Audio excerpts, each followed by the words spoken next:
আজকের এই ঐতিহাসিক সোহরাওয়ার্দী উদ্যানের জাতীয় সমাবেশে এখনো বক্তব্য রাখবেন বাংলাদেশের কোটা বিরোধী আন্দোলনের অন্যতম পায়োনিয়ার ছাত্র জনতার সাবেক ছাত্র নেতা গণ অধিকার পরিষদের সংগ্রামী সভাপতি জননেতা জনাব নুরুল হক নূর।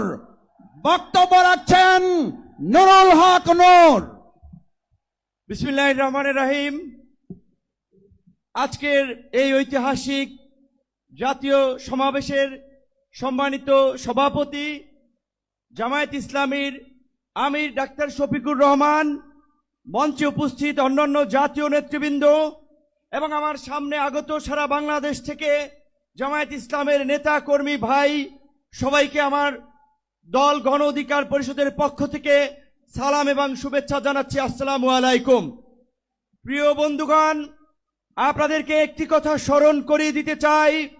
আপনারা যদি ইসলামী রাজনীতি করেন, ইসলামী মূল্যবোধকে সামনে রেখে কথা বলেন, নিশ্চয়ই আপনারা জানেন আল্লাহ তাআলা মানুষকে ধন সম্পদ এবং ক্ষমতা দিয়ে এবং নিয়ে পরীক্ষা করে।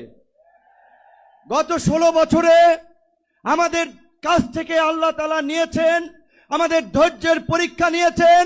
আমরা সেই পরীক্ষায় উত্তীর্ণ হয়েছি বলেই আমাদেরকে এই রহমতের জুলাই উপহার দিয়েছিলেন। যেই জুলাইয়ে আমরা বাংলাদেশের মানুষের উপরে চেপে থাকা দৈত্য দানবের মতো 16 বছরের ফাঁসিবাদকে পরাজিত করেছি। কিন্তু আমরা, ওই যে আপনার হাদিসে আছে, বিপদ কেটে গেলে মানুষ উৎফুল্ল হয়, অহংকারী হয়। তাই আমরা দেখতে পাচ্ছি এই গণ অভ্যুত্থানে আমাদের অংশীজনেরা, মজলুম রাজকে উৎফুল্ল অহংকারী হয়ে জালিম হয়ে উঠছে। তাই আপনাদেরকে মনে করিয়ে দিতে চাই, আমরা যদি সীমা লঙ্ঘন করি, শেখ হাসিনার মতো আল্লাহ পাকও কিন্তু আমাদেরকে ছাড় দিবেন না।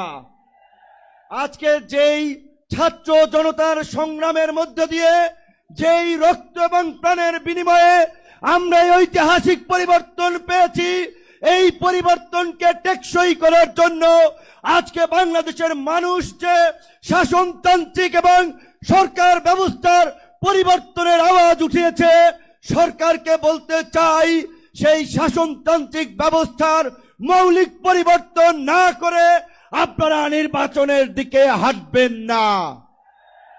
নির্বাচনের আগে সমস্ত রাজনৈতিক দল যেন নির্বিঘ্নে প্রচারণা করতে পারে, নিরপেক্ষ একটি প্রশাসনিক এবং রাষ্ট্র ব্যবস্থা থাকে, সেই লেভেল প্লেইং